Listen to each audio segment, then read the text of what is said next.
Bonjour, c'est moi, Rebecca. Bienvenue dans cette vidéo qui porte sur la dernière épreuve de l'examen du barreau, sur laquelle, en général, on essaie d'avoir des points, mais qui intervient au moment où on a déjà donné tellement d'énergie entre la note de synthèse, la matière de spécialité, la matière en droit des contrats. Donc, du coup, ça n'est pas toujours évident et en plus c'est une matière très difficile avec beaucoup d'informations qui passent très vite et que même si on a les codes, on n'est pas forcément avec le stress, la gestion du temps, on n'est pas forcément habilité à pouvoir la faire dans les meilleures conditions. C'est pour ça que c'est bien en amont d'être préparé suffisamment. Donc dans cet exercice de cas pratique,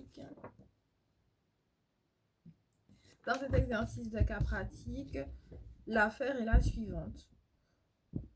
On a une dame qui a conclu 2 contrats de prêt. Dans ces 2 contrats de prêt, ils ont été conclus entre 2022 et 2023 et on lui a remis une reconnaissance de dette. Reconnaissance de dette, c'est un acte, un papier qui dit qu'effectivement, elle a bien payé. C'est comme quand on vous donne une quittance de loyer, etc. Ou une facture, voilà, un signé bon pour accord, bon pour échange, voilà. Mais quand elle a fait cet acte, en fait, elle s'est rendue compte que elle avait eu des intérêts qui étaient ses intérêts procéduraux se sont vus amoindris parce que justement, malgré la reconnaissance de dette, on ne lui a pas remis les sommes. Elle a eu un litige, en fait, si vous voulez, avec ces sommes et elle voudrait faire une action en justice pour qu'il y ait une régularité de l'acte de procédure en question. La régularité, euh, la régularité de toutes les reconnaissances, euh, de toutes les actes relatifs à la reconnaissance de dette et du contrat de prêt, des 2 contrats de prêt. Donc une petite problématique, techniquement,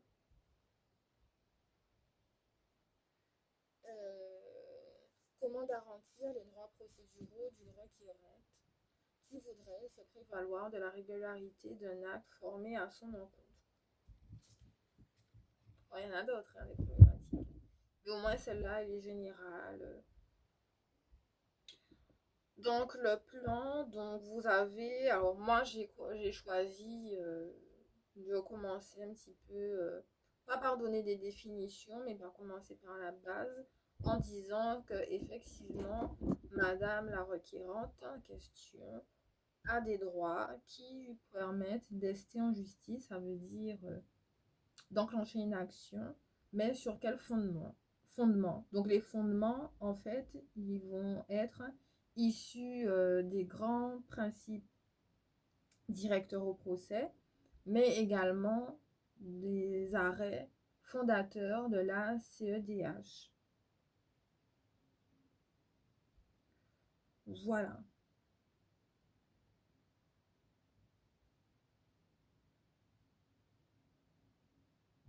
Quand vous avez ce genre, parce que je n'ai pas donné les faits vraiment, mais bon bref, quand vous avez ce genre de, en procédure, ce qu'il faut retenir, c'est un peu comme en matière des contrats, c'est la date. Donc là, les actes de procédure relatifs à ces contrats de prêt et de la reconnaissance de dette, il y en avait 4 en l'occurrence à retenir.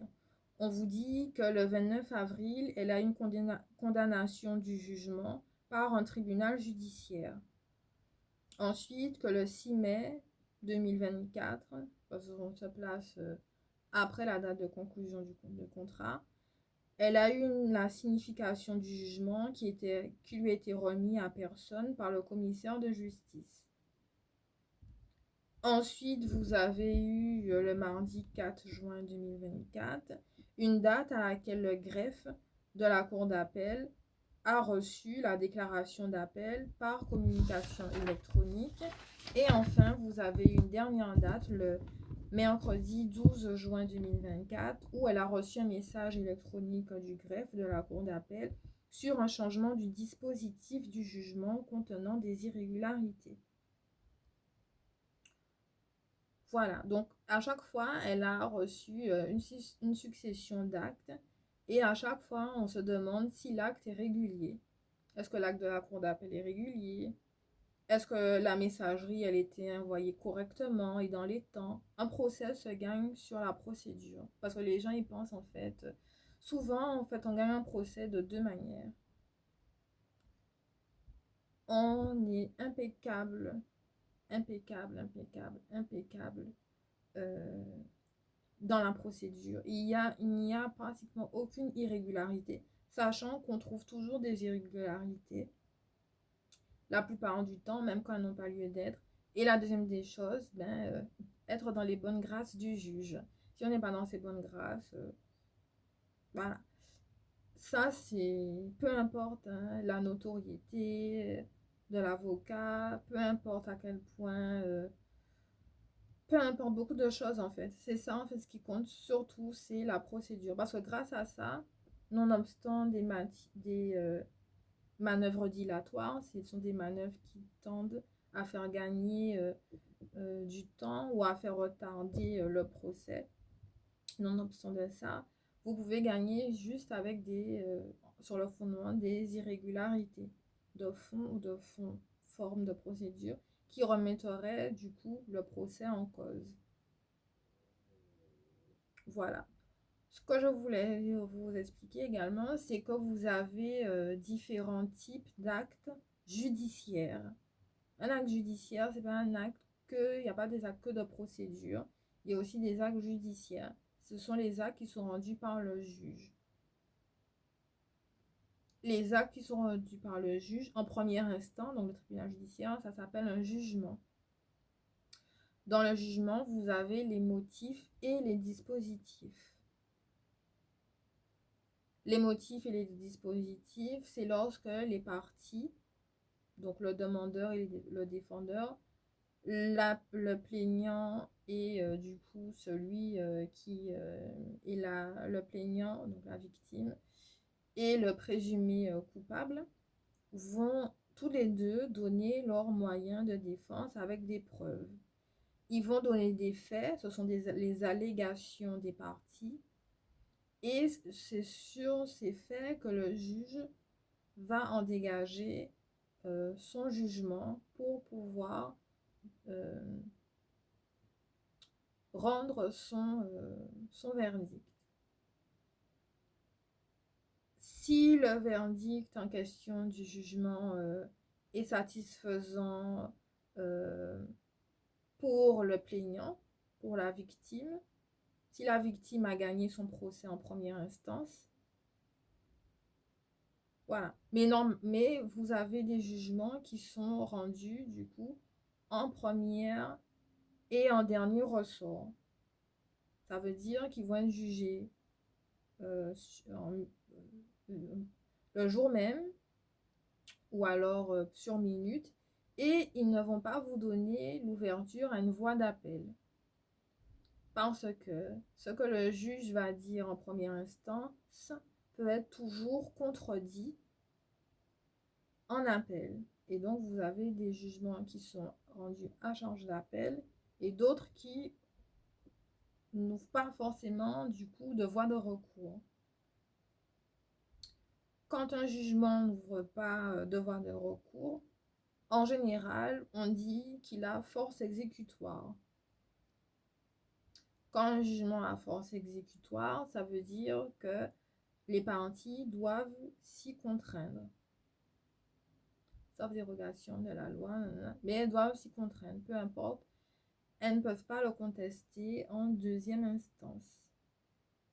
Il arrive qu'il y ait des jugements où il y a autorité de la chose jugée et on y a sorti avec aussi des mesures d'exécution provisoire ou alors des mesures conservatoires. Ça veut dire que le juge de première instance va rendre un verdict. Les parties devront s'y contraindre à sa décision et il va donner des mesures d'application. Ces mesures d'application auront vocation à s'appliquer jusqu'à ce que le juge de la cour d'appel rende lui aussi son verdict. Quand le juge de la cour d'appel va rendre son verdict, les mesures provisoires et conservatoires ne vont plus s'appliquer. Il y a de grands mécanismes, forcément qu'on ne va peut-être pas avoir tout dans la vidéo, qui font qu'en fait, votre jugement pourra effectivement être revu une seconde fois et que même si on vous condamne, vous allez exécuter votre peine, mais cette peine peut être donnée temporairement. Voilà. Une fois que la cour d'appel aura donné son jugement, voilà, son jugement, parce que du coup, elle va pouvoir soit donner des arrêts en, en rejetant ou en infirmant la décision du juge du premier fond. Le juge du fond, c'est le juge d'instance. Donc, elle va dire, Madame la requérante, qui était en première instance, Madame la requérante, qui était en première instance, m'a demandé d'annuler ses contrats de prêt, mais je ne peux pas les annuler parce que finalement, il y avait des nullités de fond et de forme, donc il faut revoir l'affaire. En attendant, vous avez quand même une mesure d'astreinte et vous devez continuer à verser un montant jusqu'à être libéré, un montant libératoire, jusqu'à ce que l'exécution provisoire soit levée. Elle va dire OK, rendez-vous devant la cour d'appel et la cour d'appel va dire ah mais vous savez le juge du fond, le premier juge, il n'avait pas forcément raison. Hein. Vous n'auriez pas dû effectivement payer telle ou telle somme. Donc là, elle va infirmer la décision des juges du fond et donc la requérante aura gagné. On peut, voilà. Ensuite, vous avez le fait que la cour d'appel peut dire oui, le juge du fond avait bien raison, vous ne devriez pas payer vous devriez vraiment payer cette somme sur vos contrats, vous êtes en tort, vous êtes en faute. Là, elle peut se dire, ok, bon, ben, je vais me pourvoir en cassation. Et c'est le 3e degré de juridiction. C'est un petit peu comme ça que fonctionne ce mécanisme. Le 3e degré de juridiction, elle va se rendre devant la cour de cassation qui va statuer en matière commerciale, donc dans la chambre commerciale. Je vous ai dit, il y avait 6 chambres. Et donc, à ce moment-là, entre-temps, donc on va se pourvoir en cassation et le juge de cassation, le président de la cour, va statuer et va dire que il ne va plus analyser que les faits, donc les moyens et les prétentions des parties, et notamment le dispositif qui a été rendu par le premier jugement, mais il va rendre une règle de droit. Il va juger en droit et non en fait sur ce qui, pour rendre du coup sa décision. La décision de la Cour de cassation ne s'appelle pas un jugement. Les jugements sont en première instance. Les arrêts, ce sont les actes procéduraux du second degré. Et les décisions, ce sont les actes du 3e degré qui sont rendus par la Cour de cassation. La Cour de cassation, elle a une façon de juger. Elle a une formation collégiale, ça veut dire qu'il y a plusieurs juges, donc, avec des assesseurs. Ce sont des juges qui sont en nombre impair, ça veut dire que si un vote, en fait, il doit toujours rester au moins une voix pour répartir le procès qui soit équitable. Parce que s'il y a peut-être 4 juges, on va se dire, on a 2 oui, 2 non. Ça sera compliqué. Il faut toujours qu'il y ait un nombre impair. En première instance, pareil en cours d'appel, il y a une formation collégiale, avec donc plusieurs magistrats, avec toujours le premier président de la cour d'appel.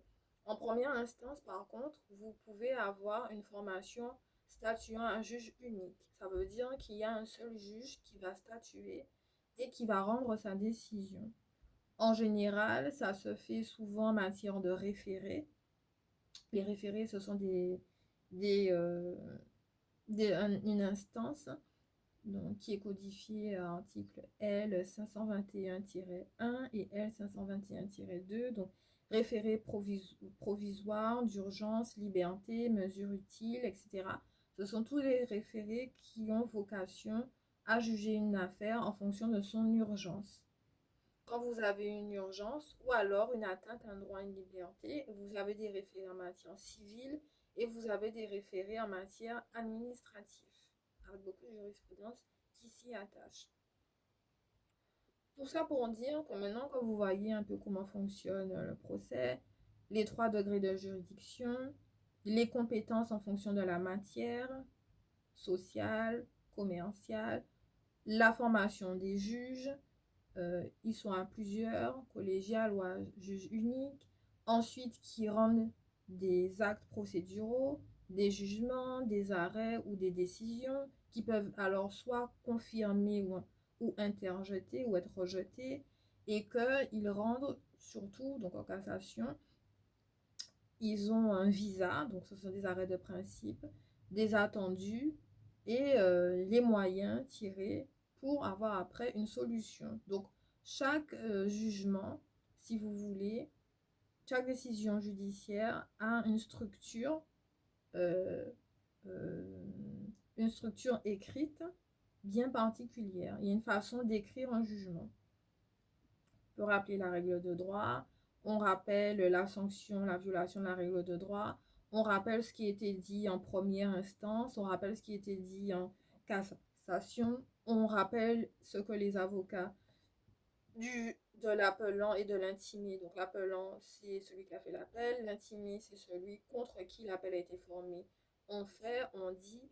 Ensuite, vous avez du coup la solution du juge, c'est-à-dire ce que lui, il va dire, ce que lui, il va, par syllogisme, en ressortir, voilà, ce qui va en conclure pour dire comment va être exécutée sa sentence. En général, vous avez aussi une partie sur les dommages et intérêts. Et ensuite, vous avez une partie sur le fait qu'il fasse après. Voilà, bref. Voilà, donc en gros, c'est un petit peu ça, comment ça se passe. Le motif, le dispositif, le visa, l'attendu, etc. Ce sont des termes à connaître. Et le mieux, hein, c'est d'avoir un lexique. Et dans ce lexique, regardez à chaque fois les parties les termes et définitions juridiques pour ne pas se tromper. Parce que vous allez faire beaucoup de cas pratiques et beaucoup de commentaires d'arrêt. Surtout des commentaires d'arrêt. Le commentaire d'arrêt, c'est la meilleure.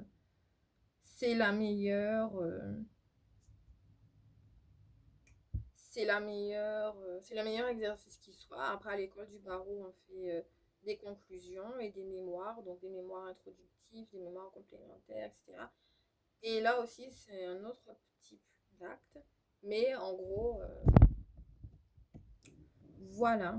Donc, comme il me reste quelques minutes, on va peut-être pas vraiment rentrer dans les fondements, mais on a le temps de faire un peu l'article 6, paragraphe 1 de la CEDH, qui donne à ma requérante, avant d'analyser le fond de l'affaire, lui dire qu'elle a droit à avoir un procès équitable. Donc, je cite, hein, toute personne a un intérêt à ce que sa cause soit entendue et jugée devant un tribunal impartial jusqu'à ce que soit apportée sa preuve du contraire. Donc là, un intérêt, toute personne intérêt, c'est un intérêt à agir. Sa cause, c'est-à-dire les griefs qu'elle veut soulever. Entendu et jugé, ça veut dire que le juge a l'obligation de pouvoir statuer. Il ne peut pas faire de déni de justice, sinon ça s'appelle un déni de justice. Quand un juge ne peut pas statuer sur une affaire, il demande à être récusé. Récusé parce qu'il y a peut-être un conflit d'intérêts. On se rend compte qu'il y a un lien entre les parties à l'instance et le juge, donc il n'y a pas cette notion d'équité. Ensuite, vous avez le fait que le tribunal soit impartial, donc on juge pas en fonction de la personne qu'on a devant soi, mais en fonction des faits et des allégations qu'elle va nous apporter. La justice, d'ailleurs, a plusieurs symboles. Le glaive, la balance et le bandeau, là, comme vous voyez notamment avec la Marianne. Le symbole de la justice, la dame qui a les yeux bandés. On voit pas, voilà, de façon aveugle. Tout le monde, c'est-à-dire le riche comme le pauvre, le noir comme le blanc, le gros comme le mince, tous les enfants comme les adultes, etc. Donc, on fait abstraction de tout ça. La balance, c'est pour contrebalancer, on vous dit, entre le cœur et la raison. Et le glaive, parce qu'il faut quand même avoir une force morale et aller à la bataille jusqu'au bout.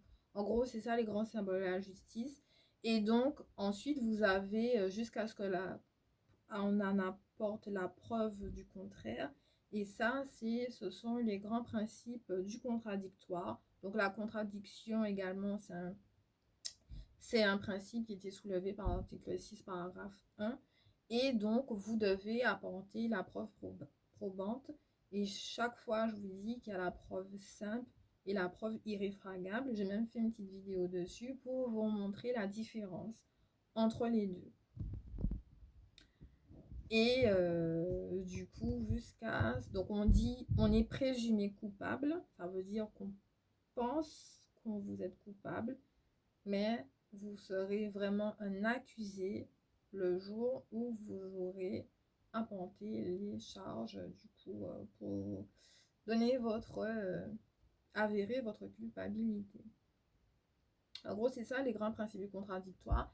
Et les grands principes directeurs au procès, vous les avez codifiés dans l'article 1er à 20 du Code de l'organisation judiciaire, que je vous invite à lire. Donc, si cette vidéo introductive vous a plu, n'hésitez pas à suivre pour la troisième partie de l'exercice de cette matière procédurale.